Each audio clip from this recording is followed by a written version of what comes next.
system wasn't built for you, then maybe it's time we rebuild it. You falsified signatures, you bullied witnesses, you used silence as currency, and when that didn't work, you tried to buy your way out. Gavel bangs. I'm not here to settle. I'm here to finish what I started. Have you ever been judged, abused by authority, discriminated against, or had your dignity and self-worth completely stripped away? Let me tell you my story, a story that somewhere in this world still happens far too often. Leave a comment with the number 9 so I know you're with me and ready to hear what I have to share. And don't forget to like this video and subscribe so you won't miss any of the intense moments ahead. If you're deaf or have trouble hearing, please turn on the subtitles. We created them especially for you because you matter. This is Radio from Hine, the #1 YouTube channel for justice and equality for everyone, standing strong against racism and discrimination. Wishing you a peaceful day. They laughed, not loud, not cackling, just enough to let me feel it. A ripple of smugness traveling through the courtroom like a cold breeze through cracked glass. It started with the judge, his robe hanging heavy over his slouched frame, gavel tapping like he was waiting for a punchline. Representing yourself, Mr. Carter? Judge Ronald Beckett smirked. This should be fun. The courtroom chuckled, softly, politely, a collective sigh of disbelief wrapped in amusement. I could hear a woman whisper behind me, "He's gonna get torn apart." Her friend didn't even bother to whisper back. And I stood there, at the defendant's table, alone. My suit was secondhand, gray, slightly too big in the shoulders, like it belonged to a man who hadn't lost everything yet. My tie was borrowed, my shoes scuffed at the heel, but I stood up straight, met the judge's gaze without blinking. "I'm not here to entertain, Your Honor," I said, voice steady, low. "I'm here to win." A pause. You could feel it in the room, confusion, discomfort. A black man in court, not stuttering, not begging, not apologizing, just standing tall. The judge's expression didn't flinch, but the twinkle in his eye sharpened, like he just realized the man standing in front of him wasn't the fool he thought he was. "Suit yourself," he muttered, then moved on. "Plaintiff, are we ready to proceed?" Across the aisle, Dominion Trust's top litigator, Richard Vail, adjusted his cufflinks and gave me the kind of smile I'd seen too many times. The kind that said, "This isn't personal, just business, but I'm still going to crush you." His voice was smooth, rich, like someone who never had to worry about overdraft fees or rent deadlines. "We are, Your Honor," he said, "though we are concerned about the unconventional choice of the defendant to waive legal counsel. It may slow proceedings." Beckett didn't even glance at me, noted. That was how it started. A courtroom stacked against me, a judge who thought this was a comedy, and a corporate machine with lawyers on retainer and enough power to make facts bend. But what they didn't know, what none of them saw, was how far I'd already come. The nights I spent studying foreclosure law until my vision blurred. The pages I'd printed at the library because I couldn't afford a laptop. The whispers I'd overheard about another one losing his home, like I was inevitable. They didn't know the sweat, the sleep I hadn't had, the price I'd already paid before I even stepped into this room. All they saw was a man standing alone at the wrong table, in the wrong courtroom, in the wrong skin. But I wasn't confused. I wasn't lost. I'd been preparing for this moment since the day that eviction notice showed up on my door. Taped there in broad daylight, red ink, screaming final notice, like it was a death sentence. I remember standing there that day, fingers shaking as I tore it from the wood, the wind catching the corner, flapping like a flag of surrender. I didn't know it then, but that piece of paper was the beginning of war. I remember walking inside the house, her house, and seeing it in the dim light, her picture on the mantel. The same place she used to sit and drink coffee after her night shifts, whispering, "It's paid off, baby. It's finally ours." She was wrong. Dominion Trust Bank said she'd taken out a second mortgage, 2 years before she died. But my mother was sick then. Her hands didn't shake like that. Her signature didn't slant that way. Something was off. Something was wrong. And I knew, standing in that courtroom, facing Vail, Judge Beckett, and the machine behind them, that I wasn't just fighting to keep 4 walls and a roof. I was fighting to keep a promise, the one she died believing had been fulfilled. They thought this was going to be easy, a quick hearing, a rubber stamp ruling. Another black man chewed up by a system that never even looked him in the eyes. But I came with more than documents. I came with truth. And truth, when you know how to wield it, is sharper than any attorney's tongue. Judge Beckett cleared his throat. We'll begin with opening statements. Mr. Vale, go ahead. Richard Vale stood, buttoned his blazer like it was part of a ritual. Thank you, Your Honor. I tuned out his voice. I knew his rhythm. I knew the script. Lawful foreclosure, standard procedure, failure to pay. Dressed up in legalese, but it all meant one thing. You lost before you ever got here. Except I didn't. Not yet, because if they thought this would end with me giving up, they hadn't been paying attention. If they thought I was just here to stall, they were going to learn something real soon. They thought I was a fool. What they didn't know is how far I'd already come, and how much I still had left to lose. 2 weeks earlier, I stood on my porch holding a piece of paper that made my knees buckle. It was a cloudy morning, the kind of gray that seeps into your bones before the cold even touches your skin. Southmore was quiet, just the rustling of dry leaves, the occasional dog bark, the hum of a garbage truck somewhere blocks away, and me, standing there, staring at the bold red letters stamped across the top of the page. Final notice, 14 days to vacate, foreclosure complete. I read it twice, then a third time. I don't know why. Like the words might change if I blinked hard enough. They didn't. I opened the door with shaking hands. The house creaked around me like it knew something I didn't. A thin layer of dust clung to the floorboards, the sunlight filtering through the curtains like old film. Everything was still in its place. Mama's photo on the wall, the little ceramic angel by the window, the coffee mug with her initials faded from years of scrubbing. This wasn't just a house. It was all I had left of her. She'd died thinking it was secure, that it was paid off, that she'd finally beat the system. I walked to the file cabinet in the corner of the living room, pulled out the records she kept so obsessively, monthly statements, tax documents, the original deed. She was a woman who never missed a payment. Not once. She used to tape the receipts to the fridge like badges of honor. And yet, here I was, holding a death sentence for the home she bled herself dry to protect. Then I found it. A document I had never seen before, folded between utility bills and insurance forms, labeled in big, bold font. Second mortgage agreement. My stomach twisted. It had her name, her signature. The date was 2 years before she passed, but something about it felt wrong. Mama had a distinct way of signing, clean, precise, like her handwriting refused to apologize for existing. But this one, the strokes were uneven, hesitant, tilted to the left instead of her usual rightward slant.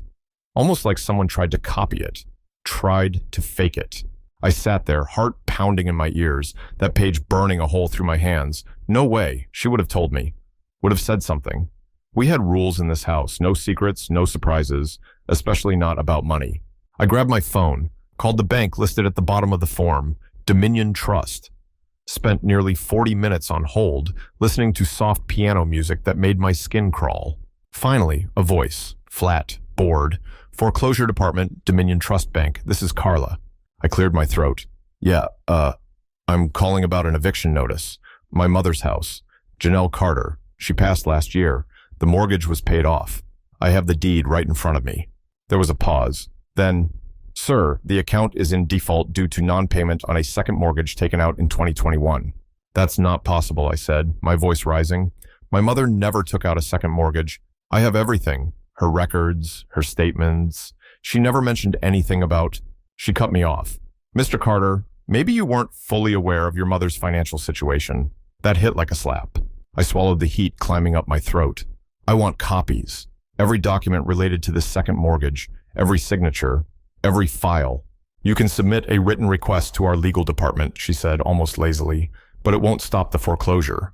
Then she hung up. Just like that. The line went dead, but the rage didn't. I looked up at the mantel, at the photo of Mama from the year she burned the mortgage papers, smiling, holding that blackened piece of ash like a trophy. That was the moment I knew someone was lying. Dominion Trust wasn't just coming for my house. They were trampling over her grave to do it, and I wasn't about to let them. Not without finding out the truth first.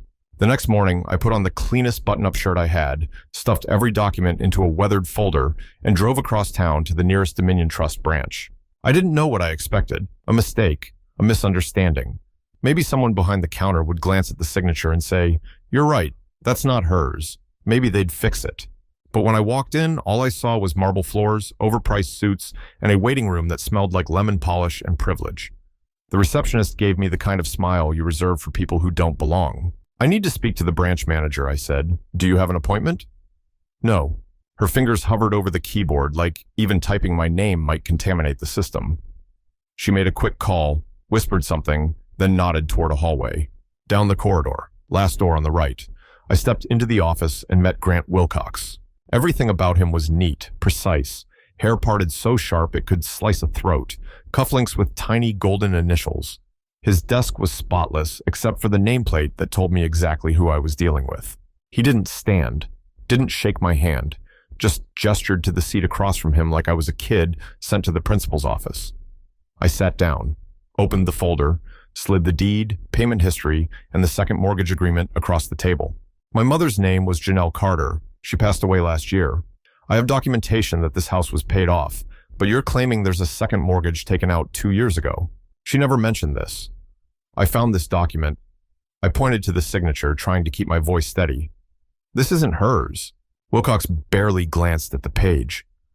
I'm afraid we've already reviewed the account, Mr. Carter, he said smoothly. Our records indicate your mother did, in fact, take out a second mortgage. The foreclosure is valid. Says. You didn't even look at it, I said. He smiled, a slow, practiced, condescending thing. People make decisions they don't always share with their children, he said, especially when money gets tight. She had a stroke 3 days before this was signed. He shrugged. People get desperate. Signatures change. You'd be surprised how many folks don't realize what their parents are doing behind closed doors. That's when it hit me. He wasn't being careless. He didn't care. I leaned forward. This isn't just about overdue payments. This is about forgery. If she didn't sign this, and I'm telling you she didn't, then you're foreclosing on a house you have no legal right to touch. Wilcox finally met my eyes, and what I saw there wasn't doubt. It was something colder. Resignation. Like he'd heard this before. Like the outcome was already printed and filed. You can fight it, he said, calmly sliding the folder back to me. Hire a lawyer. File your motion. But let me be honest with you, Mr. Carter. He sat back in his chair, folded his hands. The system? It wasn't built for you. I froze. Not because I was surprised, but because he said it out loud. Like a secret he didn't bother hiding anymore. I've seen 100 people in your position, he continued. You'll waste time, burn money, chase paperwork until your lights are shut off and your storage unit's full of everything your mother ever touched. And when it's over, you'll walk away broke and broken. He offered a smile. Or you can walk away now. Save yourself the headache. I stood. There was something pulsing behind my eyes. Rage, grief. I couldn't tell the difference anymore. You don't get to tell me what's worth fighting for, I said, my voice low. Wilcox didn't blink, just reached for his mug of coffee like we were done here. You've got 2 weeks, he said, sipping casually, and the clock's ticking. I walked out of that bank, hands clenched so tight the folder crumpled in my grip. Outside the sun was bright and hot, but I felt cold all over. Like the shadows of everything I couldn't control were crawling up my spine. They wanted me gone, fast, quiet, no questions, no noise. But they'd made one mistake. They thought I didn't know how to fight. They thought I'd accept what was written, just because they said it was final. They thought I wouldn't dare question the signatures, the dates, the process, the power. But I'd seen my mother sign her name hundreds of times. On school permission slips, on tax forms, on birthday cards sealed with a kiss. And whatever that signature on the second mortgage was, it wasn't hers. And if they thought I was going to let them bury her legacy under a lie, they were about to find out who the system really underestimated. After I left Dominion Trust, the anger didn't fade. It settled into my bones, slow and heavy, the kind of weight you don't shake off. You carry it. I spent the rest of that day driving around Southmore, knocking on the doors of law offices, gripping my folder like it was a weapon and a lifeline rolled into one. The first firm didn't even let me sit down. The receptionist looked me over once, creased shirt, tired eyes, skin, and said, "We're not taking new clients at this time." The second place asked for a $3,000 retainer up front. I laughed, not because it was funny, but because if I had $3,000, I wouldn't be one eviction away from living out of my car. The third one? The lawyer was honest, at least. "I read your paperwork," he said, flipping through the second mortgage agreement. "It's suspicious, but unless you've got hard proof this signature was forged, and I mean ironclad, you're in for a fight you probably won't win." So that's it? I asked. You're saying I should just let them take the house? He sighed, long and rehearsed. Mr. Carter, we don't take cases we know we'll lose. It's not personal. It's policy. Personal. Policy. The words started to blur. One more door closed. One more cold stare. One more polite way of saying, you're on your own. By sunset, I was parked outside Amira's place. I hadn't even texted her. Just showed up and sat on her front steps like some kid who lost his way home. She opened the door, eyes widening the second she saw me. You look like you got hit by a truck, she said. I didn't answer, just handed her the folder. She read in silence, her lips pressed tight. I've been to 5 different lawyers, I said. Not one of them would take it. She looked up, eyes dark with something between sympathy and fury. This isn't fair. No, I said. It's not. She closed the folder, fingers trembling just a little. What are you going to do? I didn't answer right away. The truth was, I didn't know. All I could see was that signature, that lie, staring back at me from every page like a fingerprint of the system itself. They think I'm stupid, I finally said. They think I'll just roll over because I don't have a degree, or a suit, or a lawyer standing behind me. Amira didn't say anything, but I saw it in her face, that flicker of fear. Not for the house, for me. Jalen, she said quietly, you can't do this alone. I looked down at my hands, scarred, calloused. Same hands that helped Mama scrub floors, that fixed pipes under our sink when we couldn't afford a plumber, that helped bury her. I've got no choice, I said. This house, it's all I have left of her. Amira stepped closer, touched my arm. Then don't just fight back. Learn how. Make them regret ever thinking you wouldn't. Those words stayed with me the whole drive home. I didn't go to bed that night. I pulled every document out of the folder, spread them across the kitchen table, mortgage forms, deed transfers, tax records, every note Mama had ever scribbled about payments. And next to them, I opened my laptop, searched foreclosure law basics, then how to prove mortgage fraud, then signature forgery legal cases. The websites were dense. The language was like another world. Latin phrases, subsections, clauses, exemptions. Half of it I didn't understand, but I kept going, page after page, click after click. I wrote down everything I didn't know, then looked it up. By 2 a.m., the kitchen table looked like a war zone, sticky notes everywhere, highlighters bleeding through the paper, my hands cramping from writing. I wasn't trying to become a lawyer. I was trying to survive one. At some point, I found a case, Martin v. Calverton Trust. A homeowner had their house taken by a bank that never legally held the note. They proved it with one simple thing, chain of ownership. Every mortgage must be properly transferred, endorsed, recorded. If even one signature is missing, the foreclosure is invalid. My heart kicked hard. I grabbed Mama's loan history, looked through the transfer records, flipped pages back and forth, tracing the path from the original lender to Dominion Trust. That's when I saw it. One transfer, dated 6 months before Mama's stroke, was incomplete. No endorsement, no signature from the previous lender. Just a line where someone should have signed, but didn't. It was a crack in the wall, a tiny one, but real. I sat back, staring at the paper, my pulse racing. They filed for foreclosure, but they never legally owned the loan. It was 3:17 a.m. I was exhausted, my eyes burned, my hands shook. But for the first time since I got that eviction notice, I felt something shift. Not hope, not yet, but something close. They thought I wouldn't understand their game, so I started learning it, page by page, and now I had my first card to play. The nights started bleeding together. I'd wake up, shower, scarf down whatever was left in the fridge, and spend the rest of the day bouncing between my part-time custodial shift at the rec center and the library across the street. But the real work started after midnight. That's when the world got quiet enough for me to think, to dig, to hunt. I turned the kitchen into a war room. Stacks of papers on every chair, legal pads spread across the floor, a trail of highlighters, coffee mugs, and half-eaten sandwiches marking my descent into the fine print of hell. I wasn't sleeping. I wasn't eating right. Amira kept texting, "Are you okay?" And I'd respond with a simple, "Still working." What else was there to say? Every page I read was another layer of the trap I was in, but somewhere in that mountain of paperwork, I found the pattern. It started with the missing endorsement, that gap in the transfer trail. One bank sold the loan to another, but there was no signature proving it. No notarized proof, no stamp of legitimacy. That meant the loan transfer to Dominion Trust was, at best, incomplete. At worst, illegal. Then I stumbled onto something even more suspicious. The date of the second mortgage. According to the records, my mother signed it 3 days after she was hospitalized for her stroke. 3 days after she couldn't hold a pen.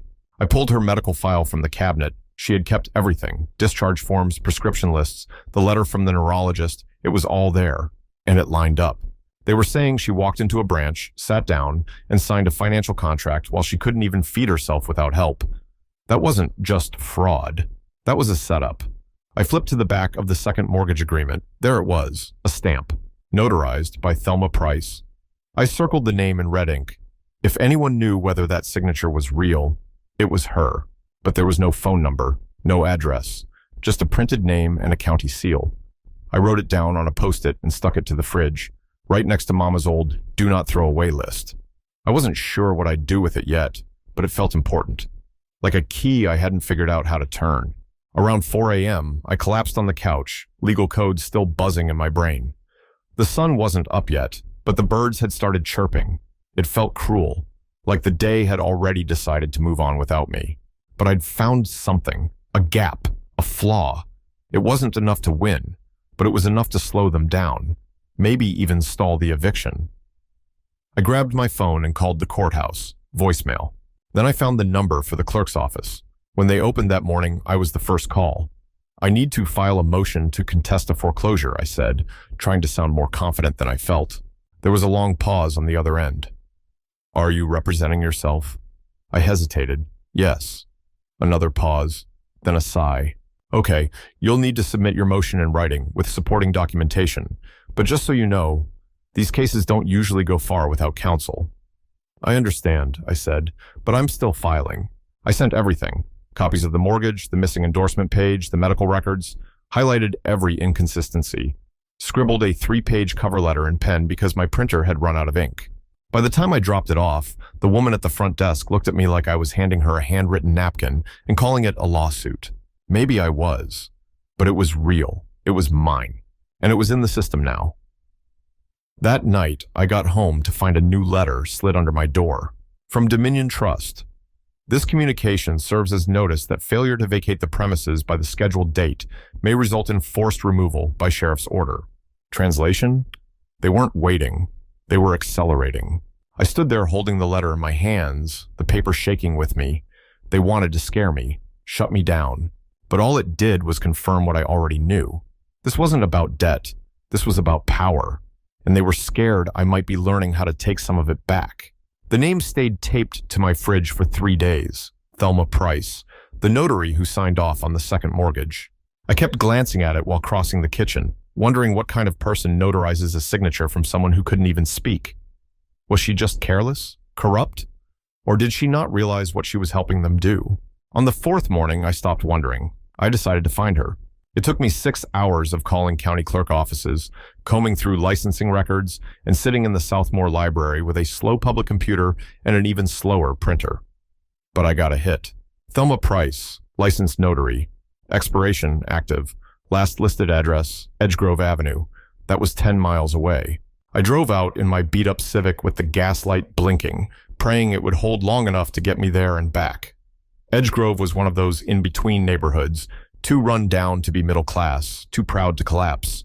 Cracked sidewalks, paint peeling from fences, porch lights that never got turned off, even in daylight. Her house was the 3rd from the end. Yellow siding, plastic flamingos in the front yard, a mailbox shaped like a cat. I almost turned around, but I didn't. I knocked twice, heart pounding so loud I was sure it echoed off the screen door. The woman who opened it looked older than I expected. Black, late 60s. Dressed in a faded housecoat and slippers. Her hair was pulled into a gray bun, her eyes sharp, but tired. Yes? I held up the document, hand trembling. Ms. Price? I need to ask you about this. She looked down at the second mortgage agreement and froze. A full 5 seconds passed before she moved. Her eyes didn't leave the page, just widened. slowly, like recognition was crawling across her face in real time. She opened the door farther. Come inside.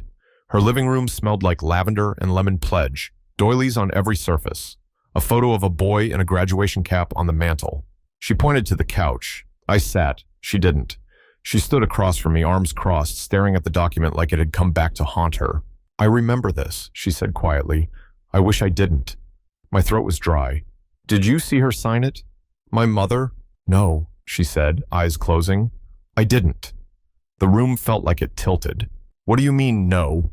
She exhaled, deep, shaky. A man came into the office, said the client was too ill to travel, told me it was urgent, that she was already aware, just needed my stamp to make it official. And you stamped it without her present? She looked at me then, not with defiance, not even guilt, with shame. I know it was wrong, she whispered, but I believed him. He had her signature. He had her name. He said she'd already approved it, that it was just a formality. I could barely breathe. She was in the hospital, I said. She couldn't talk, couldn't walk. Thelma's lips trembled. I didn't know. I swear to you, I didn't know. You gave them the legal green light to take her house. I gave them a stamp, she snapped, voice cracking. A stamp I've used for 20 years without ever questioning, and this is what it cost. I looked down at the paper in my lap. The seal, the signature, the lie. They're going to use this to evict me, I said. This page, your stamp, that man's story. I'm sorry, she whispered. I never thought they'd use it like that. You're a notary, I said, rising from the couch. Your entire job is to witness the truth. She nodded slowly, and I didn't. Silence filled the room, thick, heavy. Then she said, I'll write a statement. I looked up. I'll sign an affidavit, she continued, saying I didn't witness the signature, that it was brought to me after the fact, that I was misled. I didn't expect that. Didn't know if it would hold up, if it would even matter, but it was something. A confession. In writing, I nodded. Thank you. She hesitated as she walked toward her desk. They lie to people like me, too, you know, she said, not looking back. Old black women. We don't get a seat at the table either.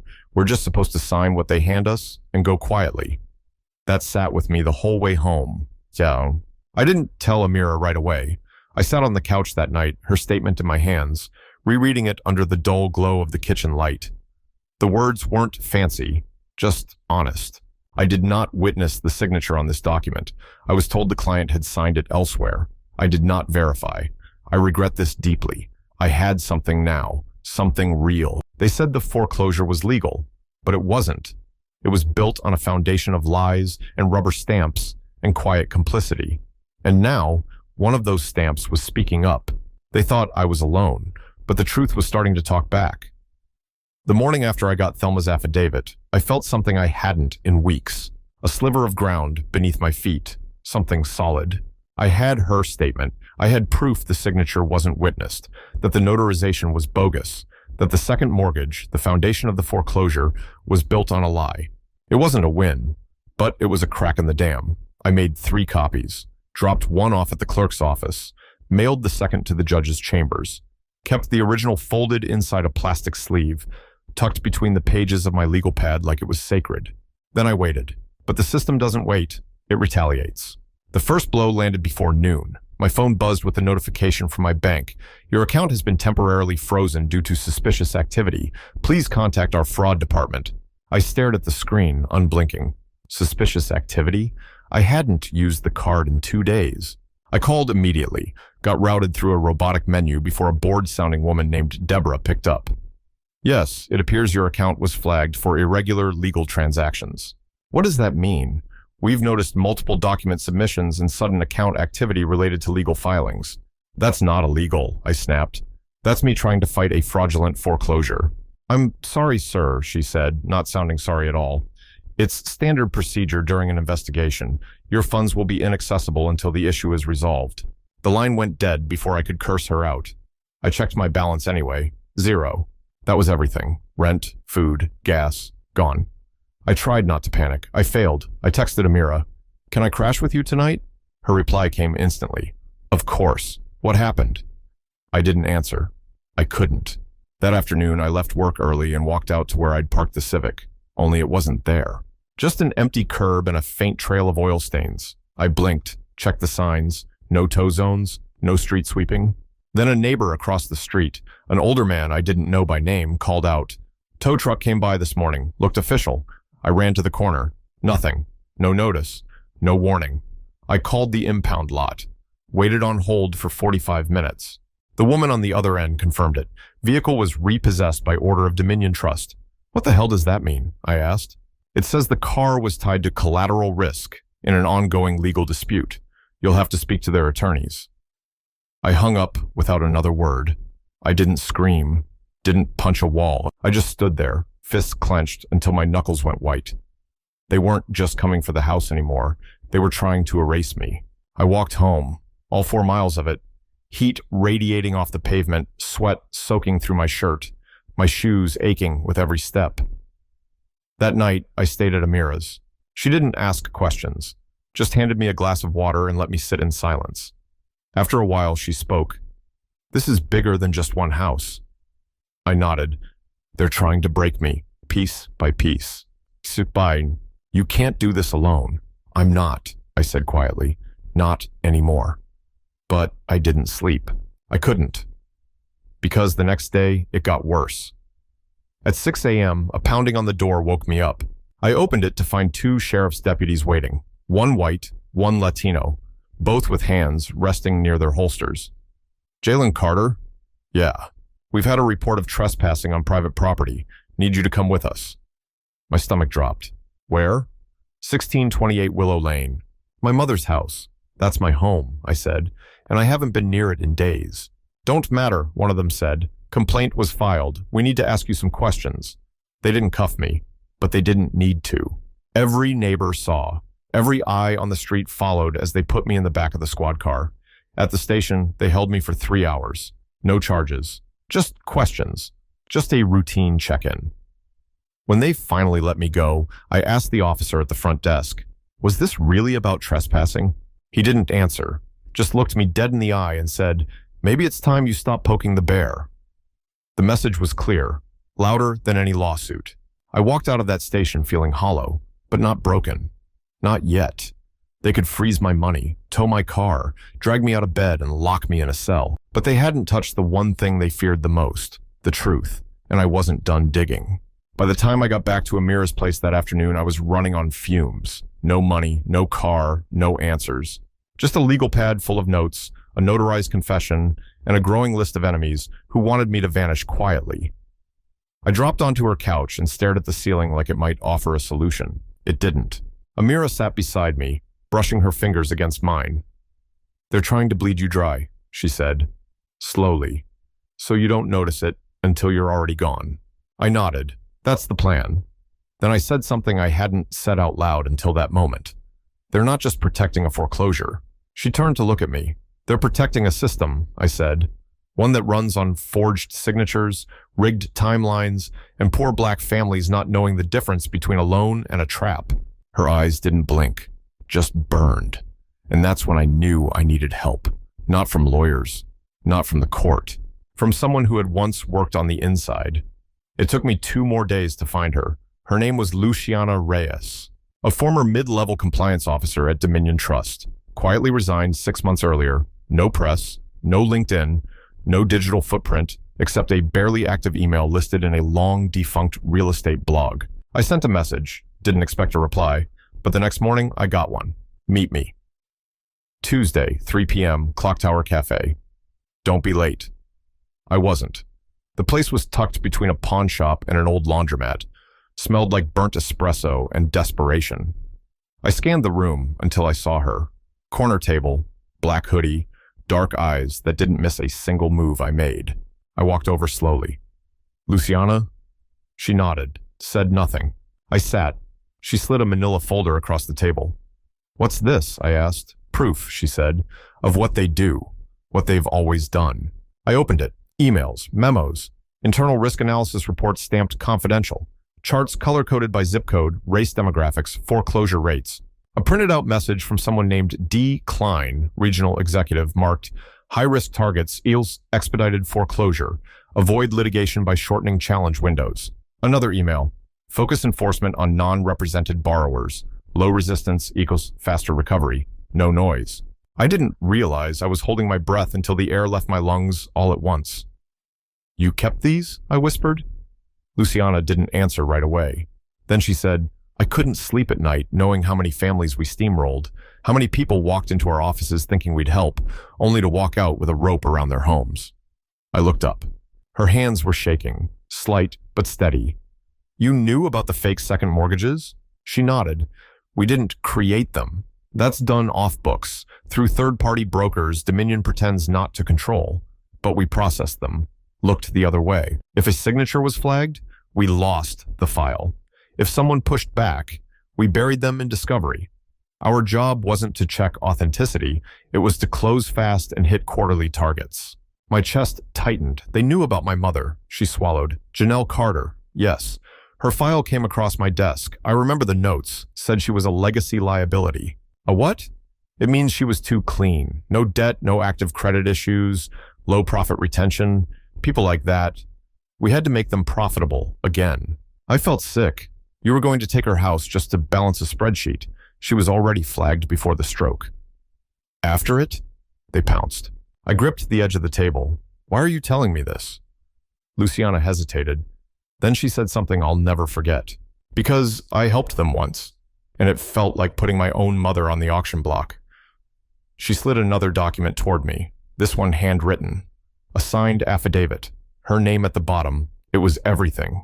I didn't know what to say, so I said the only thing I could. Thank you. Luciana stood, pulled her hoodie tight. I can't give you much more. They're already watching me. But if you use this, use it smart. She started to walk away, then paused. You're not just up against Dominion, she said. You're up against every judge, clerk, and city official they've been paying off for the last decade. Then they better start sweating, I said. She smiled, but it didn't reach her eyes. As I walked back to Amir's apartment, the weight of the folder pressed against my chest like armor. Luciana had risked everything to hand me that. I couldn't let it go to waste. This wasn't just about a forged document anymore. This was war. And now I had my first weapon. By the time the hearing date arrived, I had a folder so thick it barely fit into my backpack. Luciana's whistleblower affidavit, Thelma's notarization confession, printed memos, risk charts, emails, evidence they never thought would see the light of day. It wasn't polished. It wasn't bound in leather like Richard Vale's case files would be, but it was real, and it was mine. Amira helped me iron my only decent shirt the night before. She didn't say much, just laid it out on the bed, buttoned to the top, and kissed me on the forehead like I was going to war, because I was. The Southmore courthouse was already packed when I got there, not with reporters or activists, just regular people, landlords, tenants, people trying to keep their lives from unraveling on government time, and me, trying to burn the whole damn system down. I stood in the corridor outside Judge Beckett's courtroom, clutching the folder like it might fall apart in my hands.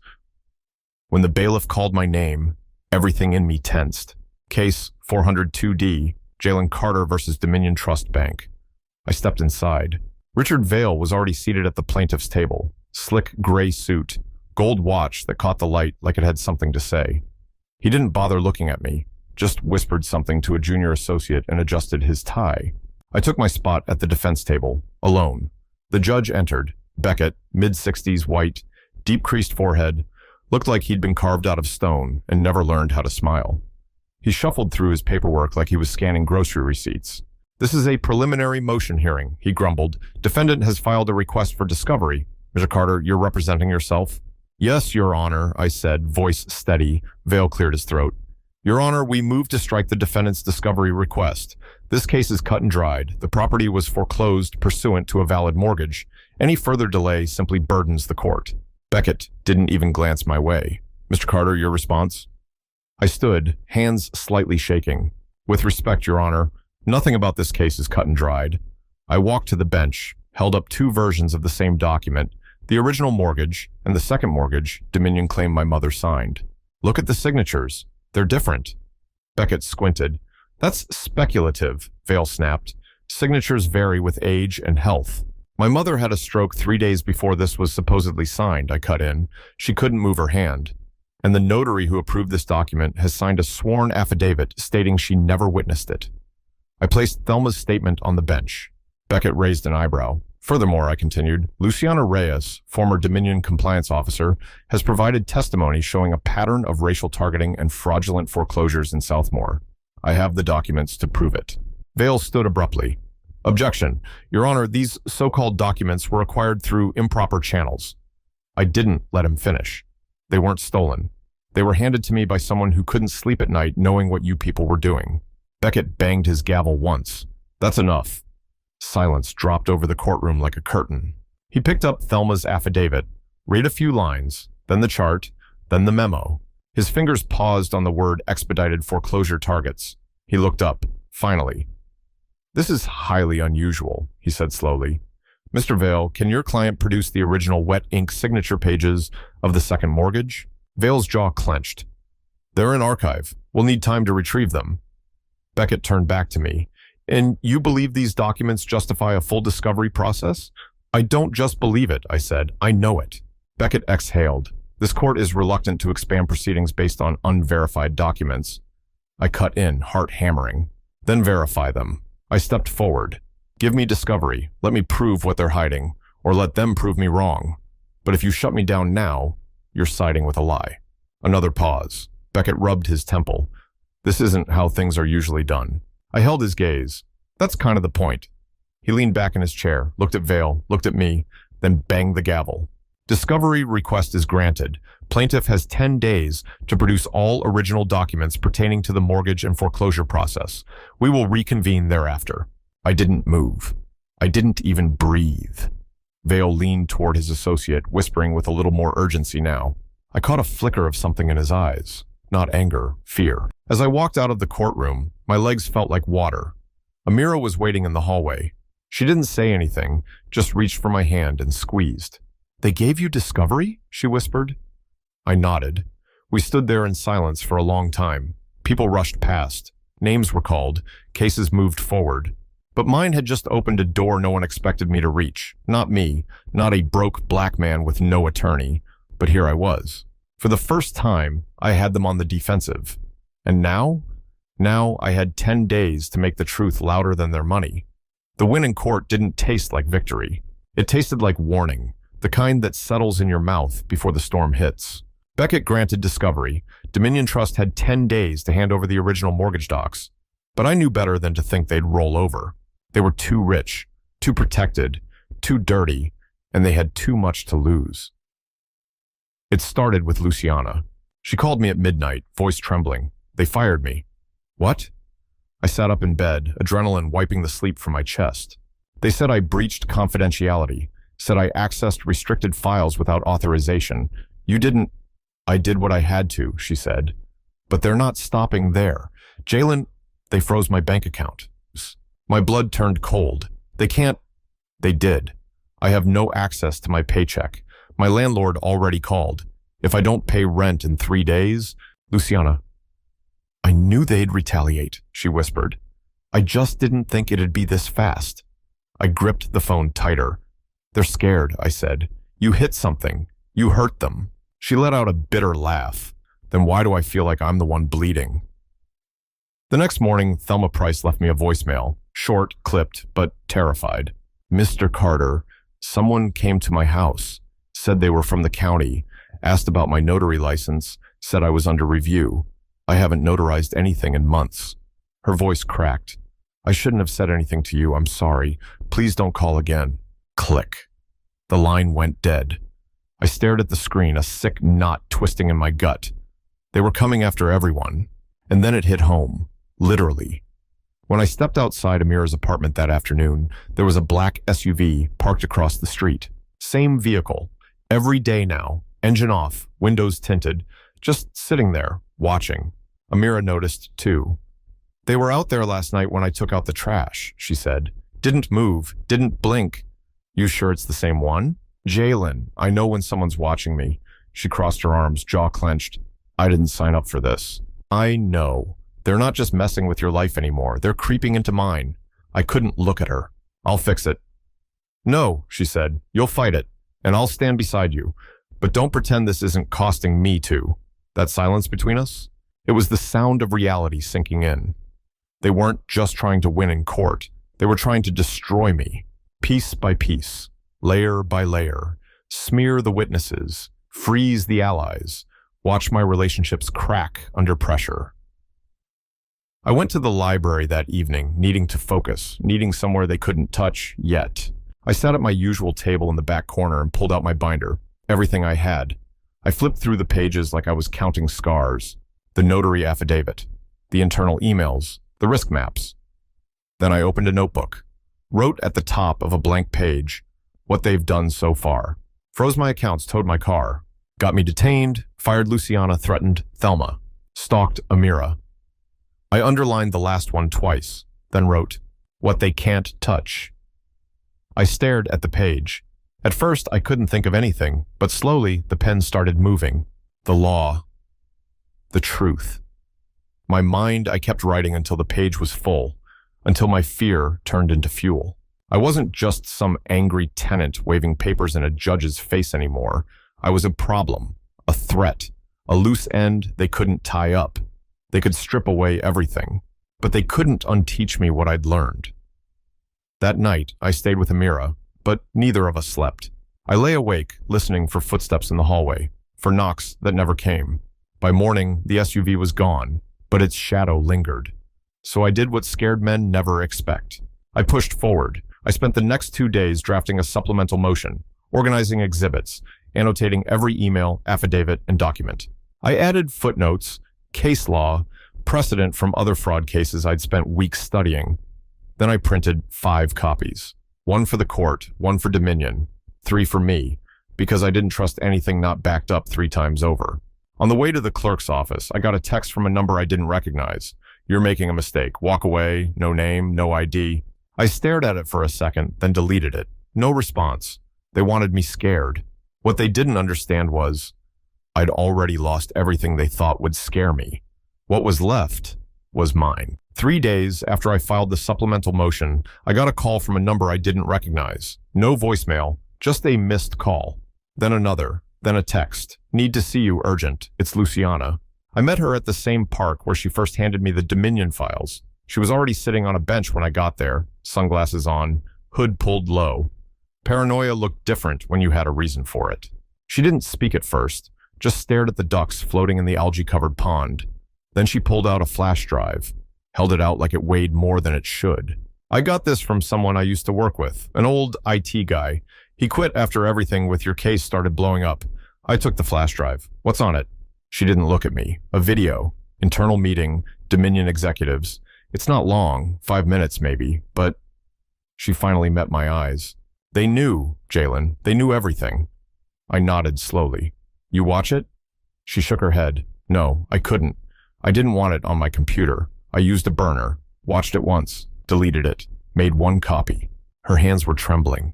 I shouldn't even have this, but if they're gonna burn my life down anyway, I might as well give them a reason. We sat there in silence. Then she stood up. Be careful. She walked away without another word. I didn't watch the video that night. I waited until morning, until the sun was up and the world felt less like a trap. I went to the library, found a secluded desk in the back corner, plugged the drive into one of the public computers. There was only 1 file. Dominion MTG 0412.mp4. No password, no encryption, just waiting. I clicked play. The footage was grainy. Static flickered across the screen. The angle was low, like it came from a security camera mounted in the corner of a conference room. A long table, men in suits, coffee cups, legal pads. One of the men leaned forward, Darren Klein. I recognized him from Dominion's website. Regional director, pale skin, smug face. Across from him, another suit, shorter, balding, didn't catch his name. Klein was speaking. If we push the paperwork fast enough, he said, they won't have time to contest. Get it to the judge before they realize what they're looking at. Another man chimed in. The notary issue? Klein shrugged. It won't matter. By the time anyone catches it, the eviction's already done. We own the narrative. Someone laughed. Then Klein again. These people don't read fine print, especially not in Southmore. We've got a 3-week window to move assets before they even think about hiring counsel. Push it through, another voice said. Enough delay. We're getting paid, and they'll be out on the streets before they know what happened. I paused the video, hands shaking. Breathe. I pressed play again. And the risk analysis? Someone asked. Klein smirked. Minority zip codes. High turnover, low litigation risk. Easier to clean out. I stopped the video, closed the media player, stared at the black screen like it might crawl out and choke me. It wasn't just fraud. It was a plan, a strategy. They weren't sloppy. They were calculated, predatory, cold. And this wasn't just about my mother's house. This was a business model.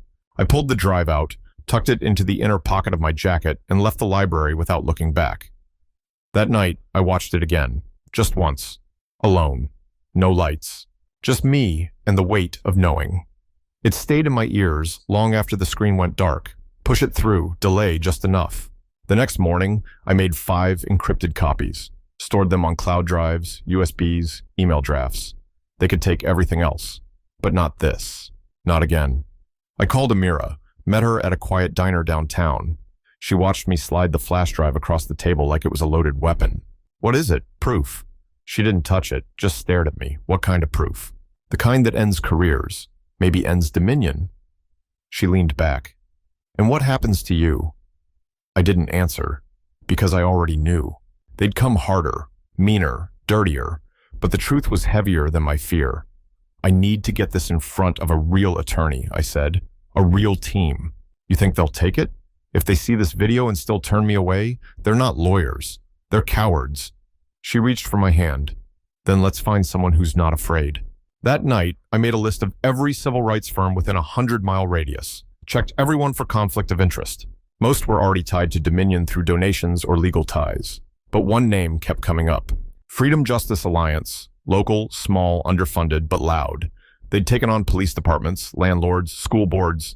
Now, I was going to give them something bigger. A case they couldn't ignore. I closed my laptop, heart pounding. Tomorrow, I'd walk into their office. Not to ask for help, but to bring them a war. I showed up to the Freedom Justice Alliance just after 8 a.m. Didn't sleep the night before. Didn't eat either. My stomach was tight with anticipation, or maybe fear. Couldn't tell the difference anymore. The building looked like it used to be a pharmacy, brick-chipped and sun-bleached. The letters on the front window read, Freedom Justice Alliance, Civil Rights, Housing, Accountability.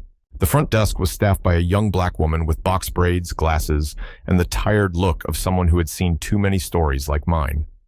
You have an appointment? She asked, glancing at my ragged clothes and the scuffed backpack I carried. No. I placed the flash drive on the desk like a piece of evidence. But I have something you're going to want to see.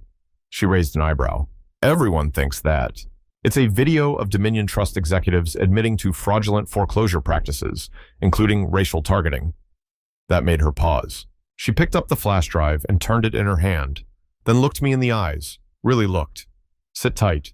10 minutes later, I was in a cramped office that smelled faintly of old paper and burnt coffee. Across from me sat Terrence Boyd, late 40s, salt and pepper beard, eyes like a man who's fought too many uphill battles and stopped counting bruises. He didn't say a word at first, just plugged in the flash drive and watched the video. All 5 minutes of it. No notes, no questions, just silence. When it ended, he leaned back in his chair and exhaled slowly, like someone who'd just witnessed a crime scene and needed a moment to process the carnage. Jesus. I stayed quiet. He rewound the part where Klein smirked about minority zip codes and hit play again. This is your case? He finally asked. I nodded. And you've been representing yourself? Since day one. Boyd let out a breath that was half sigh, half whistle. You're either out of your mind or the bravest bastard I've seen in years. I didn't have a choice, I said. They tried to erase my mother's house. I wasn't going to let them. He nodded, slowly. You got affidavits? From the notary. From a whistleblower. And every document you just saw on that screen? I've got annotated, time-stamped, and backed up 6 different ways. He rubbed his jaw, considering. Okay, he said. Here's what we're going to do. And just like that, the war changed. By noon, I was seated in the FJA's small conference room with 2 paralegals and a research clerk, walking them through every exhibit I had. Boyd called in another attorney, Renee Carter, a litigation specialist who didn't blink when I showed her the email chain from Dominion's internal memos. This isn't a housing dispute, she said. This is organized fraud, and it's racial. It's systemic, and it's intentional. That afternoon, they helped me draft a motion to compel full disclosure from Dominion's central office. No more stonewalling, no more legal gymnastics. We wanted everything: communications, digital logs, loan approvals, internal guidelines.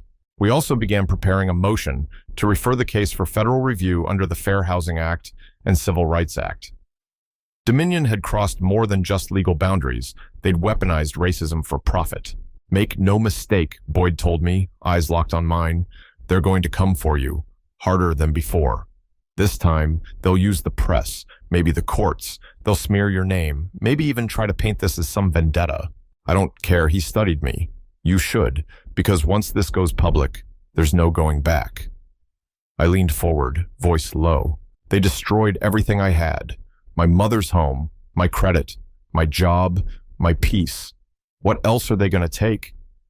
Boyd didn't answer, just nodded. Then let's make them regret underestimating you. We filed our motion the next morning. By noon, 3 reporters were waiting outside the courthouse. By 6 p.m., the video was leaked online.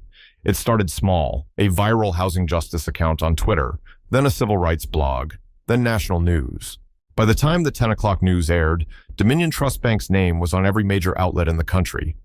I watched the broadcast on Amira's couch. The headline read, "Foreclosure Fraud Scandal. Whistleblower leaks explosive video from Dominion Trust execs." She looked at me eyes wide. "Jalen, you did this." "No," I said quietly. "We did." The next day, I returned to court for the continuation hearing on discovery, but this time, I didn't walk in alone. Boyd was beside me, Renee Carter behind us, the press camped outside, the gallery full. Judge Beckett looked rattled. His usual bored expression was replaced with thinly veiled annoyance. "This courtroom is not a media circus," he said sternly. "No, Your Honor," Boyd replied calmly. "It's a search for truth, and today we intend to find it." For the first time since all this started, I saw something new in that courtroom. Fear, not mine, theirs, because now the world was watching. The courthouse had never been that full before. By the time I walked in, people were already standing in the back, some holding phones, others just whispering, watching, waiting. The kind of quiet that happens when everyone knows they're about to witness something explosive. Outside, reporters swarmed the steps. Inside, the air felt like static. I wasn't the same man who had stood alone weeks earlier in this very courtroom, shaking under Judge Beckett's smirk. I wasn't the guy hoping someone, anyone, would care. Now, they all cared, because now I had a team, a case, and a truth too loud to be ignored. Judge Beckett entered and banged the gavel harder than usual, trying to wrest control of a room that had already shifted. "This is a formal evidentiary hearing," he said, voice clipped. "This courtroom is not to be used as a platform for media theatrics." Terrence Boyd stood next to me, calm as ever. "Understood, Your Honor, but we do intend to present evidence of fraud. Evidence this court has a duty to examine." Judge Beckett adjusted his glasses. "Then let's proceed. Call your first witness." Boyd turned toward the front row. "Ms. Thelma Price, please take the stand." The courtroom doors opened, and Thelma stepped through, her posture stiff but steady. She looked different than when I first met her, more resolute. She walked past me slowly, her eyes flicking toward mine for the briefest second. There was fear there, but something else, too. "Conviction," Boyd began. "Ms. Price, are you a licensed notary in the state of Georgia?" "Yes." "Were you the notary of record on a second mortgage filed by Dominion Trust Bank on behalf of Ms. Janelle Carter?" "Yes." "And did you witness Ms. Carter sign that document in person?" Thelma hesitated, then shook her head. "No, I didn't." A murmur ran through the gallery. Judge Beckett's gavel came down like a hammer. "Order." Boyd continued, "Can you explain why you notarized a signature you didn't witness?" "I was told Ms. Carter was ill, that she couldn't make it to the office," Thelma said, voice trembling but clear. A Dominion representative, Grant Wilcox, said it was just paperwork, that the signature had already been obtained. He handed it to me and said to just stamp it. "Did you believe that was appropriate conduct?" She swallowed. "No, but I did it anyway. Why? Because I trusted them, and because I needed that job." Boyd nodded. No further questions. Richard Vail, Dominion's lead attorney, stood and straightened his suit like he was preparing for battle. "Ms. Price, are you aware that notarizing a document without witnessing the signature is a violation of state law?" Yes. Are you testifying today to avoid personal liability? No, she said firmly. I'm testifying because I was part of a lie, and someone needed to tell the truth. Vale frowned, but didn't push further. Boyd called the next exhibit, the video. He turned to the judge. Your Honor, we asked the court to view a short video obtained from a whistleblower, formerly employed by Dominion Trust. The footage is time-stamped, geolocated, and verified by metadata as an internal executive meeting. Beckett's jaw twitched. You're referring to the video currently circulating across social media? Yes, sir. Play it, he said, voice tight. Boyd nodded to Renee Carter, who rolled the TV monitor forward and hit play. The courtroom fell into a hush. For 5 minutes, no one said a word. Klein's voice echoed through the speakers. Push it through, delay just enough. We get paid and they're on the street before they know what hit them. The judge flinched. Then came the part about minority zip codes. Low litigation risk, high turnover, easier to clean out. Phones clicked, people whispered. I looked over at the jury box, not in use today, and saw one woman covering her mouth with her hand. When it ended, Boyd stepped forward again. Your Honor, this video, along with the notarization testimony and internal memos already submitted to the court, paint a clear picture. Dominion Trust knowingly forged, fast-tracked, and racially targeted foreclosures with the intent of stripping homeowners of property without due process. Beckett sat still. Vale stood.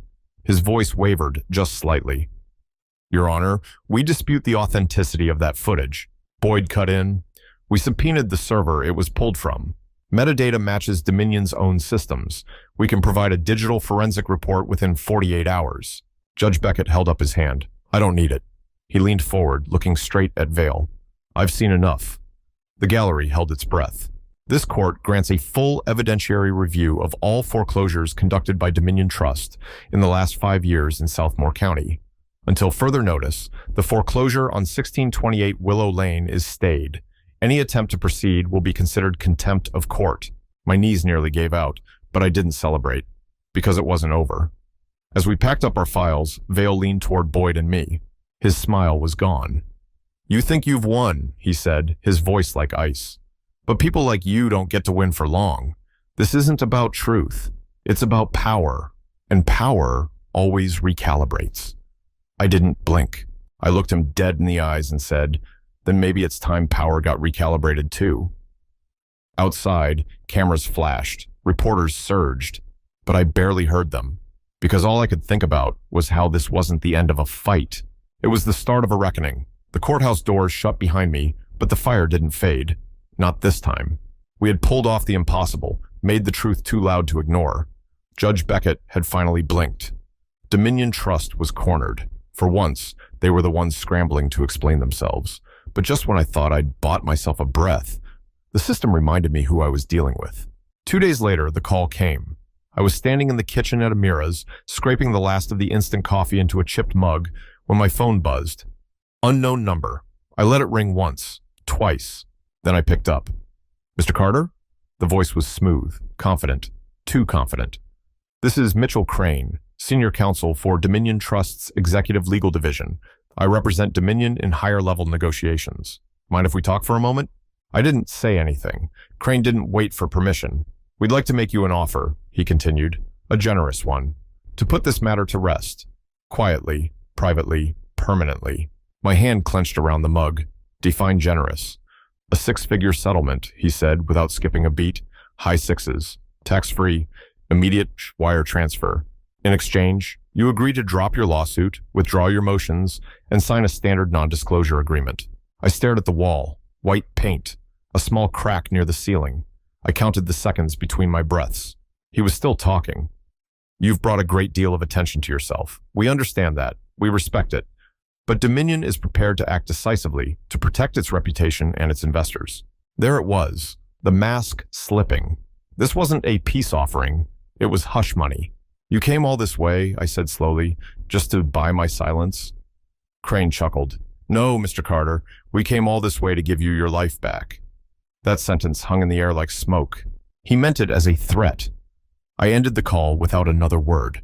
By the time Boyd arrived at the Freedom Justice Alliance that afternoon, I'd already printed out the email that followed, clean, corporate, clinical, a PDF attached. The NDA was 12 pages long. He read it silently.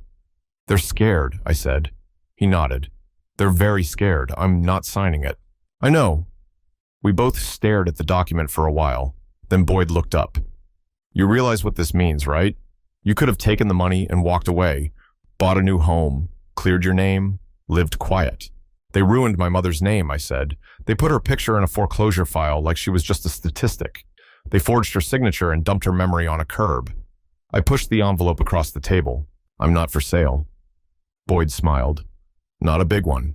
Not happy. Just understanding. Then let's give them hell." That same day, news broke that Luciana Reyes, the whistleblower who had leaked Dominion's internal emails, had filed a federal complaint under the Whistleblower Protection Act. Her affidavit named 3 Dominion executives, including Grant Wilcox and Klein, as architects of the racial targeting scheme. Within 24 hours, Ms. Thelma Price was served with a subpoena, not to punish her, but to testify in a wider investigation now being pursued by the U.S. Attorney's Office. Things were moving fast. Too fast. That evening, I stepped outside and found a white sedan parked at the end of the street. Same car that had followed Amira twice last week. I stared straight at it. It didn't move. Didn't need to. Message received. The next morning, Judge Beckett was hit with a formal ethics complaint filed by the Freedom Justice Alliance. Turns out, Boyd had quietly discovered campaign contributions made to Judge Beckett's re-election fund by a Dominion Trust PAC. We submitted the receipts, and we weren't the only ones watching. A story ran on a regional news site titled "The Judge, the Bank, and the Silence in Between." By afternoon, it was picked up by major outlets. Judge Beckett declined to comment. Dominion released a vague statement about continuing to cooperate with the judicial process. But I saw what they were doing: backing up, repositioning, circling the wagons. A predator doesn't retreat unless it's bleeding. The next hearing was scheduled for Friday. Boyd called me Thursday night. "They're going to throw one last punch tomorrow," he said. "Count on it. They'll challenge your standing, attack the chain of evidence, maybe even ask for a full dismissal. Let them. They're desperate. That's when people get reckless." I stared out the window. "They've already taken everything from me," I said. "But now I know something they don't." "What's that?" I turned back from the glass. "They're not up against me anymore. They're up against every family they tried to erase." Boyd didn't speak. He didn't need to. That night, I couldn't sleep. Not from fear, but from focus. I reread every motion, reorganized my evidence binder, triple-checked Luciana's video file, labeled Denise's sworn affidavit again in black Sharpie, primary witness. My hands trembled with something that wasn't quite rage. It was purpose. And the next day, when I walked into the courthouse, the crowd waiting out front was twice the size as last time. Reporters, activists, church groups, students holding signs that said things like, "Holmes, not fraud." "Justice for Janelle Carter, exposed Dominion." They weren't chanting. They were standing, like they were holding the line. One woman nodded to me as I passed, an older sister with silver braids and a face that had seen too much. "They tried to buy you," she said softly, "but you gave them truth instead." I stopped, looked her in the eye. "No," I said, "I gave them fire." The courtroom was at full capacity, not just with bodies, but with pressure, with expectation, with people who'd spent their lives being told they didn't matter and finally saw a crack in the wall. I stepped through the double doors, my breath steady. Terrence Boyd walked beside me, crisp gray suit, briefcase in hand. Behind us, Luciana, Denise, and Amira. We didn't say much. We didn't need to. At the plaintiff's table, Richard Vale sat like he hadn't lost a wink of sleep. His jaw clenched tighter than usual. Next to him, Grant Wilcox, shifting in his seat. No smugness this time, just sweat. Judge Beckett entered last, his face pale under the bench lights. He looked like a man who'd seen his own reflection for the first time and didn't like what stared back. "Court is now in session." He didn't bang the gavel. He didn't need to. The silence was louder than any sound. Vale stood first. "Your Honor, the bank maintains that this matter has been exaggerated by media pressure and misinterpretation of standard financial protocols." Same old script. "We are prepared, however," Vale continued, "to resolve this dispute amicably and without further burden on the court's time." Beckett raised an eyebrow. "Meaning?" "A settlement," Vale said, nodding toward us. Dominion Trust will drop all foreclosure proceedings, return full possession of 1628 Willow Lane to Mr. Carter, and provide financial relief for any stress endured. On the condition, of course, that all parties agree to non-disclosure and withdraw further claims. The entire gallery shifted. Boyd didn't flinch. He just looked at me. My turn. I stood, not too fast, not too loud, but with every ounce of spine I had left. Your Honor, I said, my voice steady, I reject that offer. A murmur rippled through the room. I stepped forward. This case isn't just about a house. It's about a system that weaponized bureaucracy to strip people of their homes, their dignity, their pasts. I turned toward Vale, toward Wilcox. You falsified signatures. You bullied witnesses. You used silence as currency and fear as leverage. And when that didn't work, you tried to buy your way out. I looked at Judge Beckett last, and you let them. His jaw twitched. I'm not here to settle, I said. I'm here to finish what I started. Boyd stood beside me now. Your Honor, he said, we move for a full evidentiary hearing. Discovery is complete. Depositions are ready. Our case is built. All that remains is for this court to do what it should have done months ago. Hear the truth in full. Beckett exhaled slowly, then looked down at the bench. He was quiet for a long time, then finally said, motion granted. A full hearing will proceed next month. Until then, the foreclosure is permanently stayed. Property rights revert to Mr. Carter effective immediately. I didn't breathe. Not at first. Then it hit me. It was over. We'd won. Not just a delay, not just a motion, but possession. The house was mine again, and more importantly, they'd been exposed. The courtroom erupted. Reporters rushed out. People clapped. Someone behind me shouted, "That's what justice looks like." I didn't celebrate. I just turned to Amira. She was crying.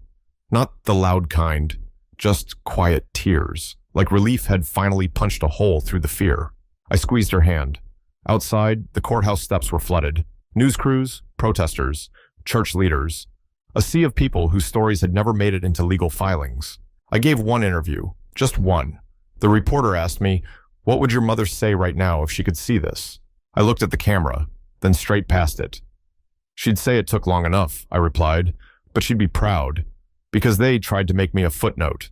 I made myself a headline. That night, I went home. My home. The locks had been changed back. The front porch still creaked in the same spot. The wallpaper inside still peeled in the corner. The mug with Mama's initials still sat in the sink, untouched since the day I found the eviction notice. I didn't touch it. I just stood there, let the quiet settle. Then I stepped outside, sat on the top step of the porch, the one she always used to rest her coffee cup on. Someone approached from the sidewalk. A woman I didn't recognize, mid-40s, 2 kids trailing behind her. "Mr. Carter?" she asked. I stood. "Yes." She smiled, nervous, grateful. "I just wanted to say thank you. My sister was next. Same bank, same documents. After what you did, they dropped it." She didn't say more. She didn't have to. We nodded. We ekayed. Then she walked away. I looked up at the sky, pale pink, dusky. For a moment, it felt like Mama was somewhere in that light, still watching, still stubborn, still with me. I reached behind me and lifted the new street sign the city had installed that morning. Janelle Carter Way. I smiled. Because they tried to bury us, but they didn't know. We don't bow. We build. They tried to erase me, but I became a story they'll never forget. I don't think I've ever watched something that hit me this hard. This wasn't just a story about a house, or a courtroom, or a forged signature. This was a story about how easily a system can swallow a man whole when he doesn't come in with a title behind his name or a briefcase in his hand. It's about a black man, Jalen Carter, who stood alone in front of people who were ready to laugh him off, ready to bury him. But he didn't bow. He built. He built a case, built a voice, built a fire they couldn't put out. And what struck me the most was how familiar that silence felt. That cold dismissal when people look at you and decide you're already beaten. That assumption that because you're not wealthy or white or well-connected, you must not know your rights, or worse, you must not deserve them. But Jalen didn't just fight back. He taught us that when you dig deep, when you learn the language of the system, when you refuse to disappear quietly, even the most rigged game can start to crack. This story isn't just inspiring, it's a warning. because the system didn't break overnight, and it won't heal overnight either. But stories like this, they matter. They remind us that truth still has a pulse, that justice isn't just some distant, unreachable word. Sometimes it looks like a young man with nothing left, except the will to not be erased. This story is a fictional dramatization inspired by real experiences of systemic injustice and is meant for educational and entertainment purposes only. It does not target or represent any specific individual, bank, or legal institution. Names, locations, and characters have been changed to protect privacy and focus on the broader message of racial justice and resilience. If this story moved you, made you think, or opened your eyes, don't let it stop here. Leave a comment below and tell us your thoughts.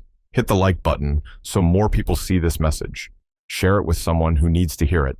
And don't forget to subscribe to our channel for more powerful stories that speak truth to power. Because this is just the beginning. And together, we don't bow, we build. Thank you for watching this video, wishing you a peaceful day, and see you in the next one.